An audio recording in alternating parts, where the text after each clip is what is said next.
And today, the focus chapter is on Mark chapter 5. We covered Mark chapter 4 yesterday, and it ended with Jesus being in a boat with his disciples, and he calmed the winds and the waves.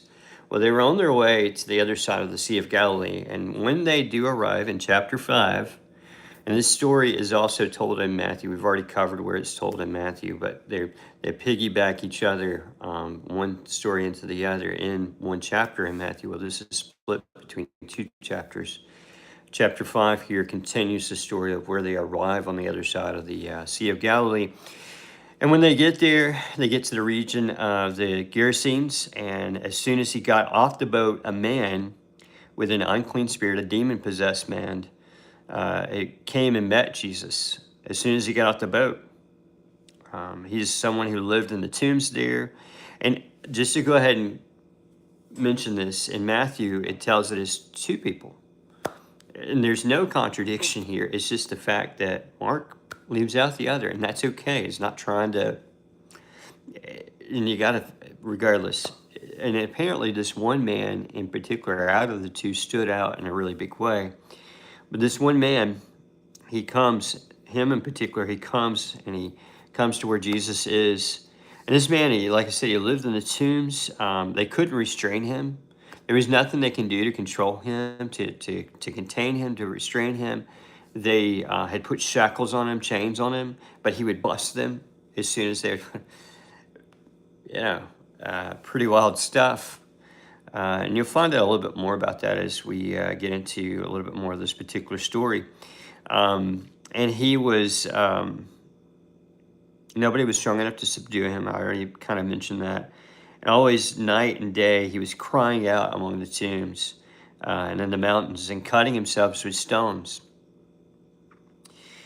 And when he saw Jesus from a distance, he came and he knelt down before him and he cried out with a loud voice, "What do you have to do with me, Jesus, Son of the Most High God?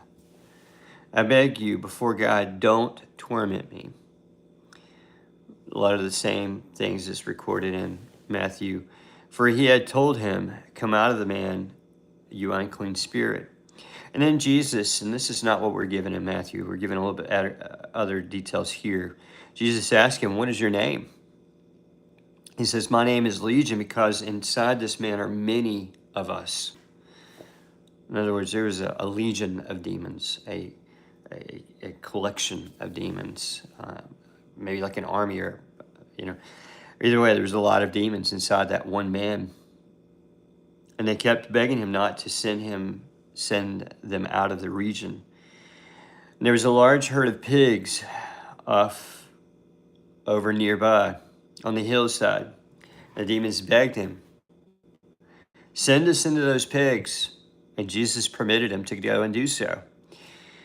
And there was like 2,000 pigs. And some of these details, again, were given here in Mark that we weren't given in Matthew.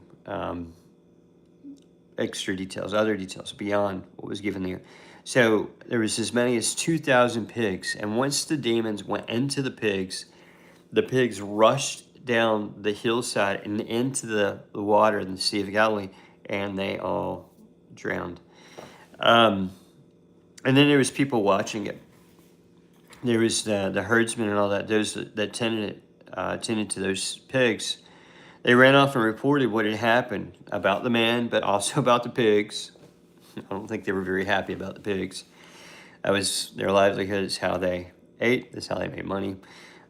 People went to see what had happened, and they went to see what had happened, and they came to Jesus and saw the man who had been demon possessed by the legion sitting there, dressed in his right mind, and they were afraid. They didn't understand what had happened here. I mean, about either with the man or with the pigs. The eyewitnesses described to them what had happened to the demon-possessed man, and told about the pigs. And then they began to beg him to leave their region. No more pig killing. He was getting into the boat, and the man who had been cleansed of the demon, who had been freed from the demon, he was begging him that he could go with Jesus. But he would not let him. Instead, he told him, go back home to your people and report to them what I've done for you, what it is that God's done for you and how mercy has been shown to you. So he went out and began to proclaim Jesus and the things of Jesus in the 10 cities that surrounded that area, how much Jesus had done for him, and they were all amazed. I mean, if anybody knew how this man was, what was going on with this man before, how could they not be like totally impacted by the fact that Jesus had done this for him? And when Jesus had crossed back over the Sea of Galilee, there was a large crowd that were gathered there. And then there was a synagogue ruler named Jairus. Jairus, however you pronounce it, Jairus. He came and he said, look, my daughter's at death's door. My daughter, come and lay your hands on her and she will get well. And he had enough faith to believe that Jesus would do that, and to ask Jesus to do that.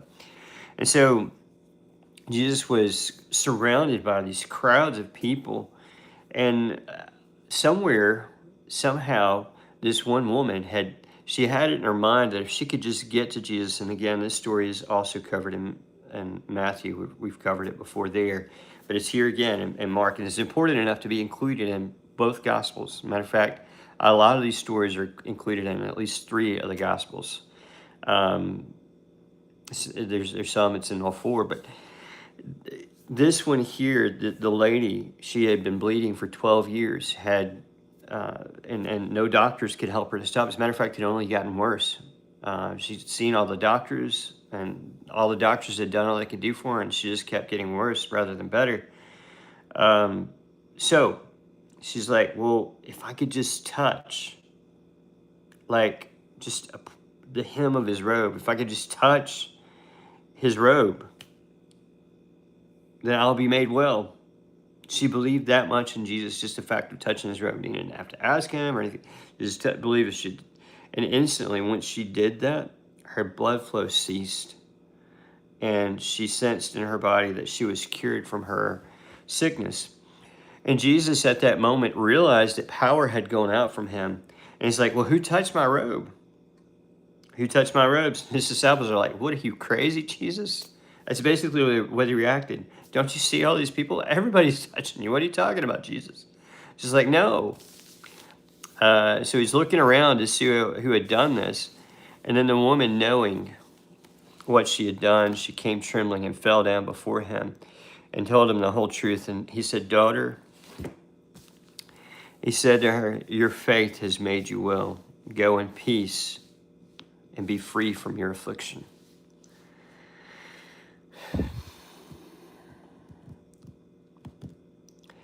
So while he was still speaking, people from the synagogue, they came and told the guy who led the synagogue, his name is Jairus. They said, hey, your daughter's died. She's dead. Don't worry the master anymore. She's already died. And then Jesus overheard that, and he said to him, don't be afraid, just believe, only believe. He did not let anyone accompany him except for Peter, James, and John. Some would refer to this as his inner circle, 3 of his very first disciples. And they came to the leader's house, and he saw her laying there. She's a 12-year-old girl. And he said to her, and he also and there was people in there just making a big commotion about her having died, and they were doing these songs, and it's like weeping and wailing. And he's like, look, she's just sleeping. And they're like, okay, whatever you say.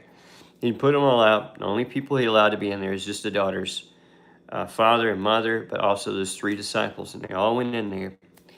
And he said to the girl in Aramaic, Talitha kum. And when he said that to her, in which that's translated as little girl, I say, you get up. And immediately the girl got up. And it's another one of my favorite stories of Jesus' healings, Jesus' miracles. Immediately the girl got up and began to walk. She was 12 years old. And at this they were very utterly astounded. And he gave them strict orders that no one should know about this, and said that she should be given something to eat. And why would Jesus tell him not to let other people know? I mean, He wanted those who did know to know, and he also wanted to heal the girl.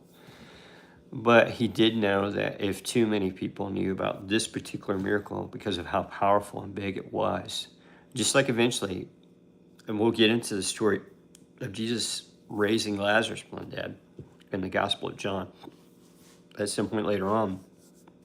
When we get into that story in particular, people did know, and people flocked to Jesus even crazier and in greater crowds than already was. He didn't want people following him for the wrong reason. He wanted people to follow him for who he was. And also, too, it wasn't his time to go ahead and be killed, to go ahead and be crucified eventually, as he would be. It wasn't time yet. He wanted to keep the hype down. But regardless, here's the thing. You may be like that woman who had an issue of blood for 12 years. You may be like that father who needs a miracle for their child, or a miracle for yourself for that matter. You may be like that little girl.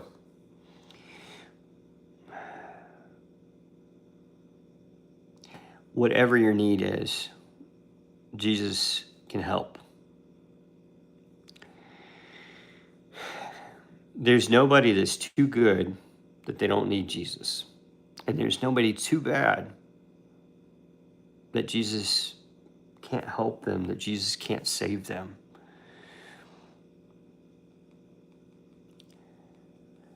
If you know Jesus, don't forget how much he loves you. But if you've never come to know Jesus,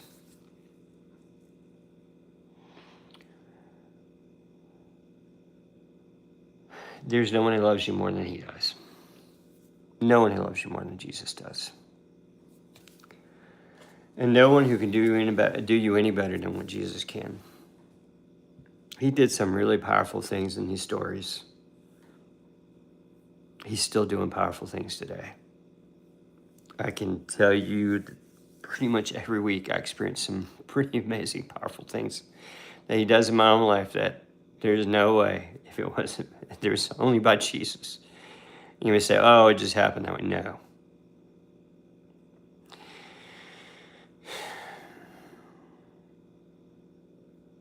He's the best. Be blessed.